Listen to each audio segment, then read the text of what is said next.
Mariano, parece que ele estava sentado do meu lado quando eu estava fazendo o esboço da mensagem.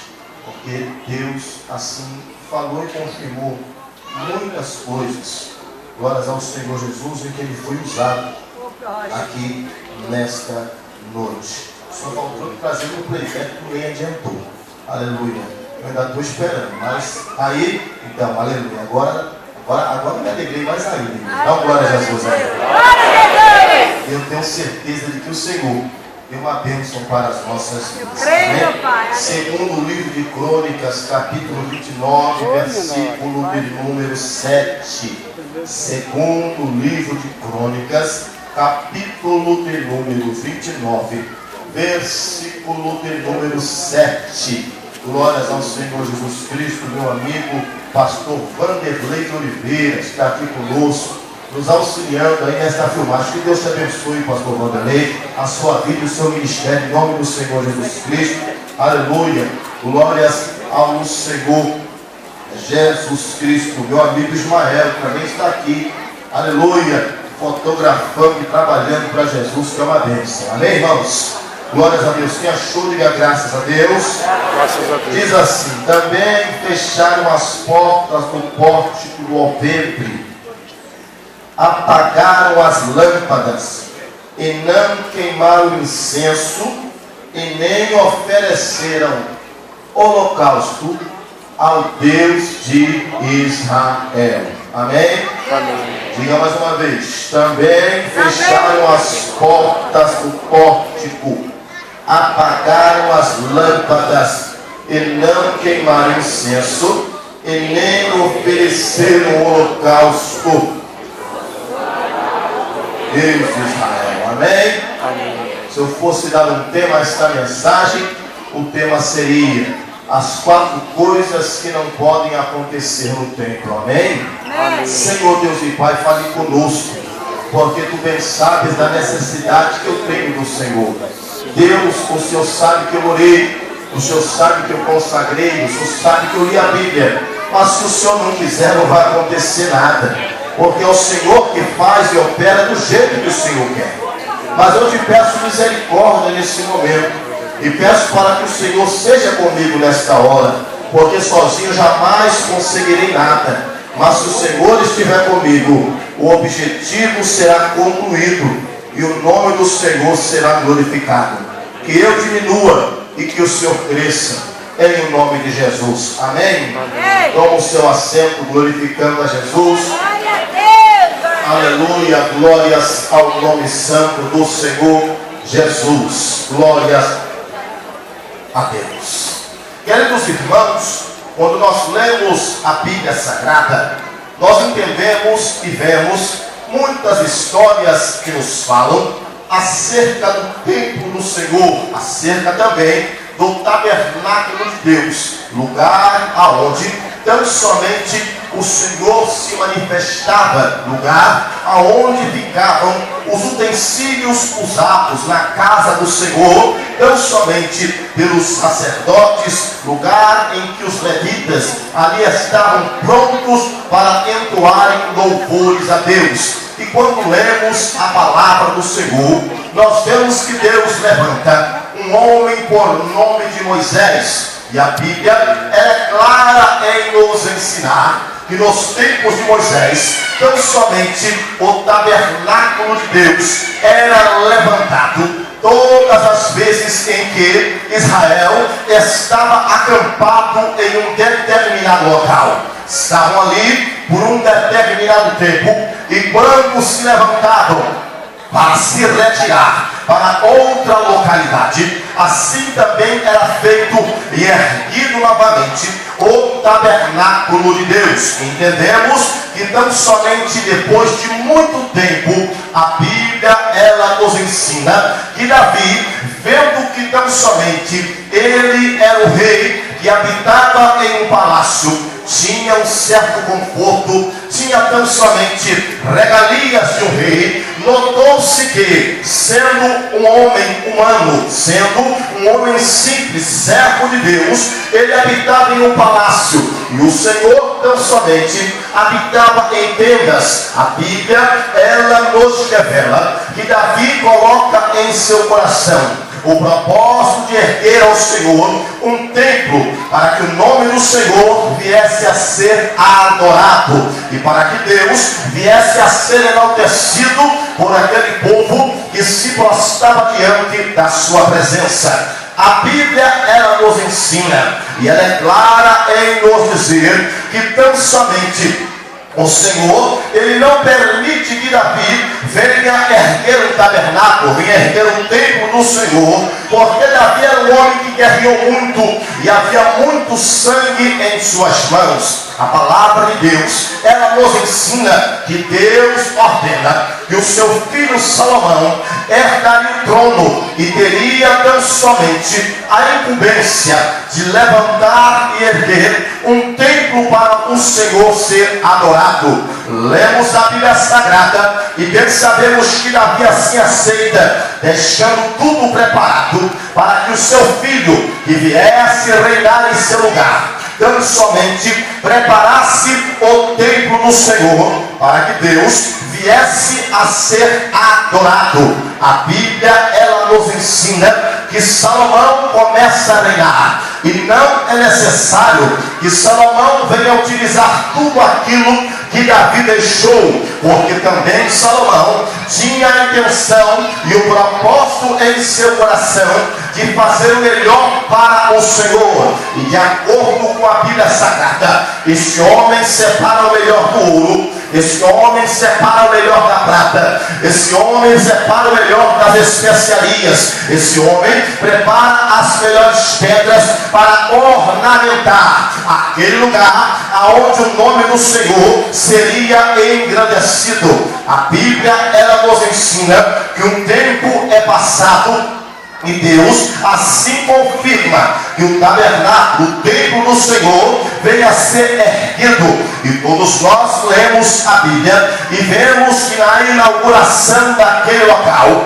a glória foi grande. A Bíblia nos ensina que Salomão, ele faz uma oração a Deus, e quando Salomão, ele ora a Deus, Deus toma aquele lugar com a sua glória. A glória era tão grande que quem estava dentro não saía, quem estava fora não entrava. O local ficou tomado tão somente pela presença do Senhor, e Deus se manifestou naquele ambiente. Desde lá então, o templo do Senhor era o lugar da adoração. Então somente os levitas subiam os degraus do templo, adorando a Deus e glorificando ao Senhor com os seus instrumentos musicais, com os seus pífanos, com as suas sambucas, com os seus saltérios, com os seus símbolos, com as suas gaitas, com os seus foles e com os seus pandeiros.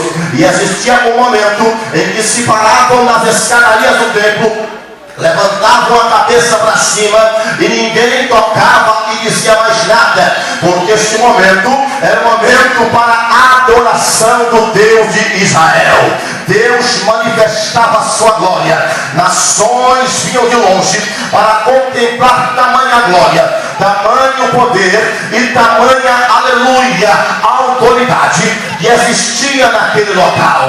Aquele lugar ficou marcado com a presença de Deus, não somente porque o Senhor habitava naquele local, mas a Bíblia, ela nos ensina que com o passar do tempo, reis que vieram sucedendo Salomão na sua dinastia começaram a tão somente transgredir a lei e sair da presença de Deus, permitindo que a adoração a deuses estranhos viesse a permanecer em Israel. Não tem outra coisa que Deus não se agrada mais do que quando a pessoa deixa de adorar Ele para adorar Baal. Deus não se agrada de quando os seus filhos que beberam desta água que experimentaram desta presença, que sentiram desta glória, que exaltaram o seu nome, viram as costas para o altar, para poder comer nas mãos de Satanás. Deus não se agrada disso, e Deus vem levantando profetas e vem alertando o povo que o tempo da ruína estava chegando, porque Israel estava se distanciando dele, e o declínio espiritual muito grande estava tomando conta do povo de Deus. A Bíblia, ela nos ensina claramente que estes reis vêm tão somente se distanciando da presença, e a idolatria, a apostasia toma conta tão somente daquele lugar que havia sido feito para engrandecer o único Deus, o Deus que pode todas as coisas. Agora Deus permite que Israel por muitas vezes venha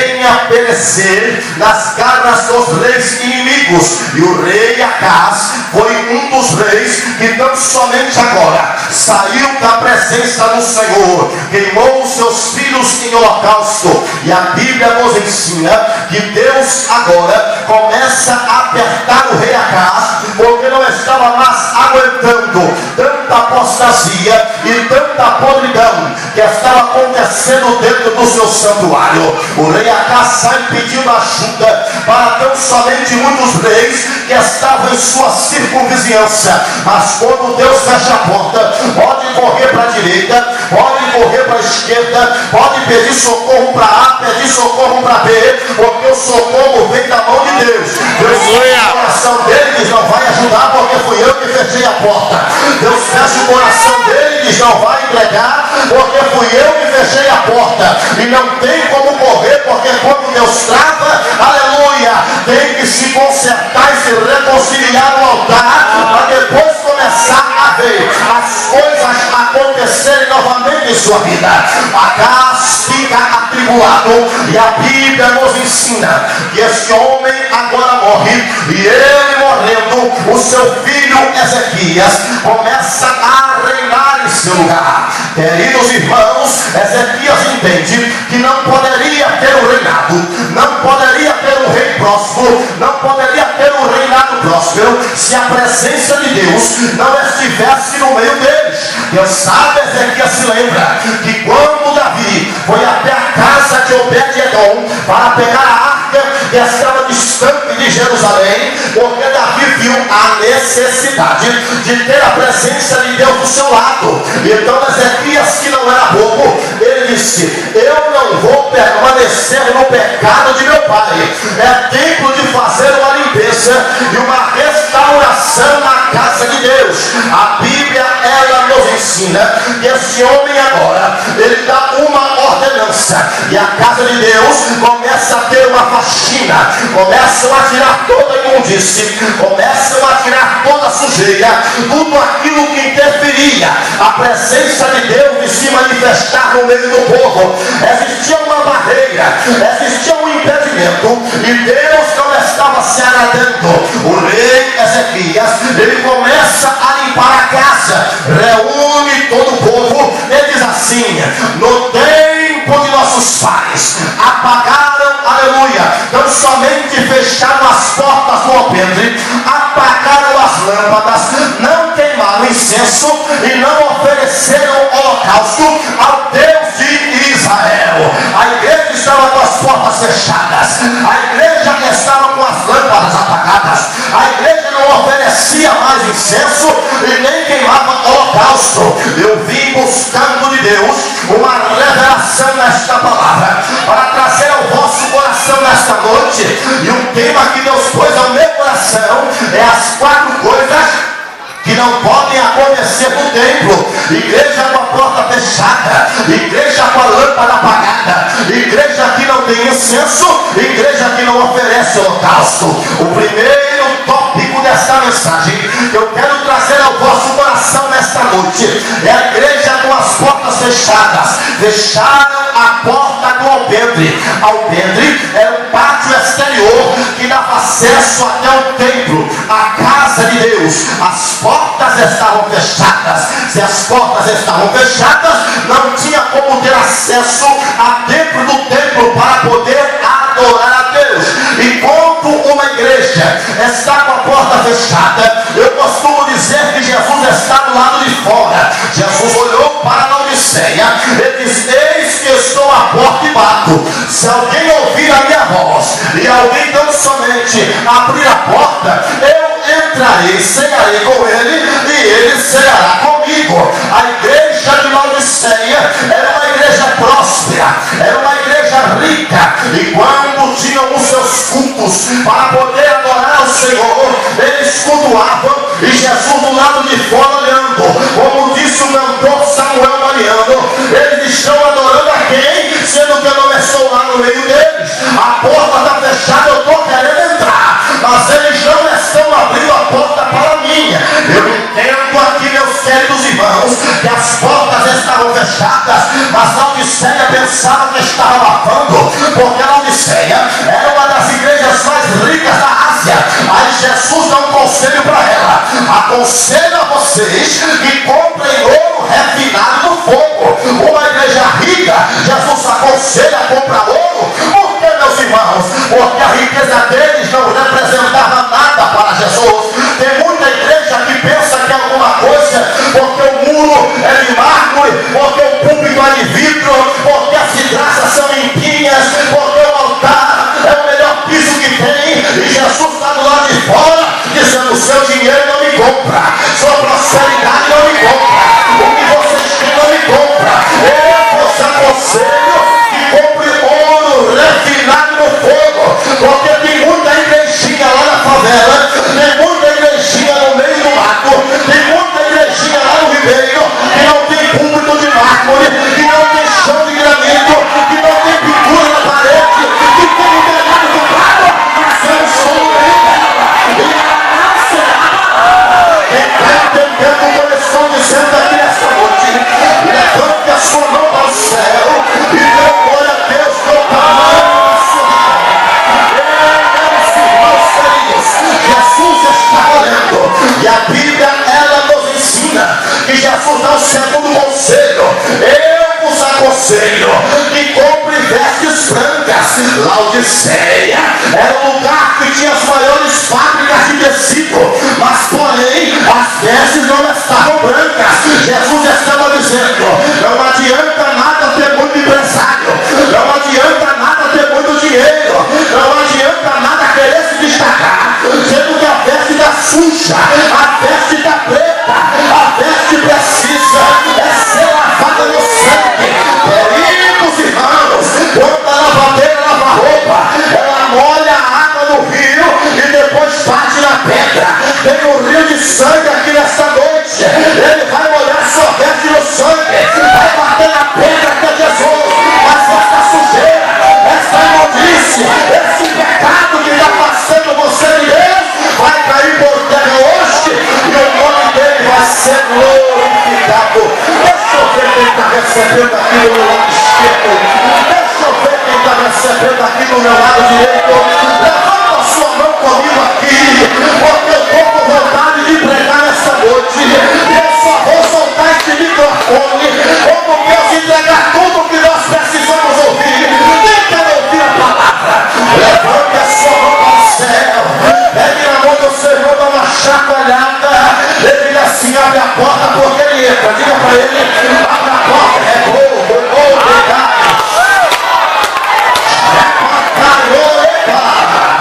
Jesus dá um terceiro conselho para Laodiceia. Ele diz assim: aconselho a ti que unja os vossos olhos com colírio. A cidade dos maiores oftalmologistas, mas não tinha visão. Aí Jesus diz assim: sem visão não tem como ter a minha presença. Eu estou do lado de fora, eu estou querendo entrar e vocês não estão abrindo a porta.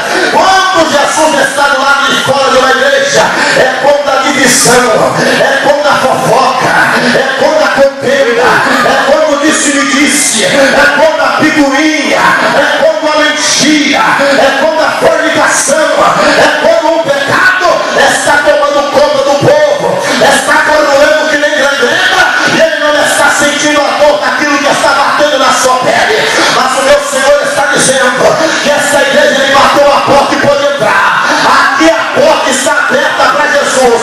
Aqui Jesus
desta igreja, as portas estavam fechadas. O segundo tópico que Deus coloca no meu coração é que as lâmpadas estavam apagadas. E a Bíblia, ela nos revela que lâmpada para os meus pés e luz para o meu caminho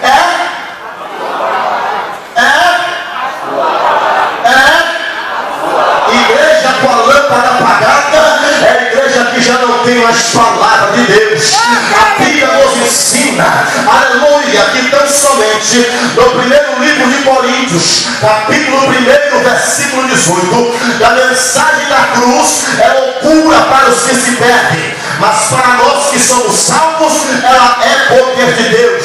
A Bíblia nos ensina, no primeiro livro de Coríntios, capítulo 2, versículo 4, que a minha palavra e a minha pregação, elas não consistem em linguagem persuasiva, é de sabedoria humana, mas sim em demonstração de espírito e de poder. A Bíblia nos ensina, no livro de Jeremias, capítulo 23, versículo 29, não é a minha palavra fogo, ela é o martelo que esmiuça a penha. Primeira epístola de João, capítulo 5, versículo 7, nos diz que há três coisas que testificam no céu: o Pai, a palavra e também o Espírito. Isaías capítulo 40, versículo 8, nos diz que secam-se a erva e caem-se as flores, mas a palavra do Senhor, ela prevalecerá para sempre. No livro de Hebreus capítulo 4, versículo de número 12, nos diz também, olha, que a minha palavra, ela é viva e eficaz, é mais penetrante, é que uma espada de dois gumes, penetra entre a alma e o espírito, entre as juntas e a medula, e está apta para discernir os pensamentos e a intenção do coração. Eu entendo a importância que tem a palavra de Deus para a vida de um homem e para a vida de uma mulher. Eu já vi muitas armas poderosas, eu já vi muitas armas potentes, mas uma arma igual esta, que entra no coração do pecador e o convence do pecado, eu nunca vi. Somente a palavra de Deus. Quando Jesus dizia uma das suas palavras, existia um milagre que acontecia nos corações das pessoas. Jesus lançava a palavra, e aquele que tão somente recebia tinha uma transformação na sua vida. Eu quero vos dizer que com uma palavra o mundo falava, com uma palavra o cego enxergava, com uma palavra o paralítico andava, com uma palavra tão somente o milagre acontecia, porque o poder da palavra está na vida de Jesus, porque Ele é a própria palavra. Eu não sei o que você está passando aqui nesta noite, mas eu sei que o meu Deus, Ele tem uma palavra que vai mudar essa história. Ainda que saia da notícia antiga, o meu Deus vai quebrar o arco e vai cortar a lança, vai segurar pela sua mão e está dizendo: eu vou confirmar a minha palavra. A minha palavra não é palavra de Barack Obama, a minha palavra não é palavra de Dilma, a minha palavra não é palavra de Buda, a minha palavra não é palavra de Ciro Norte, a minha palavra não é palavra de Cício Juazeiro, a minha palavra ela é fiel. Quando eu falo a transformação, e Deus está liberando hoje uma palavra que vai mudar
lançada aqui deste altar e você tomar posse dela, você vai andar por longos e longos dias. É por isso que Satanás está tentando acabar com a palavra, está tentando tirar a palavra do seu coração, mas a palavra do Senhor eu guardei e ela me escondi no meu coração para que eu não venha pecar por ele, porque eu sei que eu sou livre por causa desta palavra. Quem está entendendo? Olha para o Senhor e diga assim: ele já te limpou pelo poder desta palavra. Diga para ele já te curou pelo poder desta palavra. Diga para ele já te sarou pelo poder desta palavra. Diga para ele já te libertou pelo poder desta palavra. Ele já te liberou vitória pelo poder desta palavra. Quem está recebendo, abre a boca e vai adorar a Deus. Quem está recebendo, levanta a mão no céu e agora. E dá uma rajada de glória a Deus. Porque enquanto você está glorificando a Deus aqui, tem Deus guerreiro de fogo indo lá na sua casa, com a flecha da palavra. Deus vai alcançar aquele coração, vai trazer ele aqui, ele vai se mostrar com esta palavra. E vai ouvir a palavra. Quem está entendendo? Ele já começou a tocar, já começou a rebatar, porque lá vai. Ora, chama, já começou a trabalhar. Deixa eu ver ele chorando aqui, deixa eu ver ele chorando aqui, deixa eu ver aqui, deixa eu ver. Vem adorar comigo, vem adorar Deus comigo, vem exaltar, recebe ele.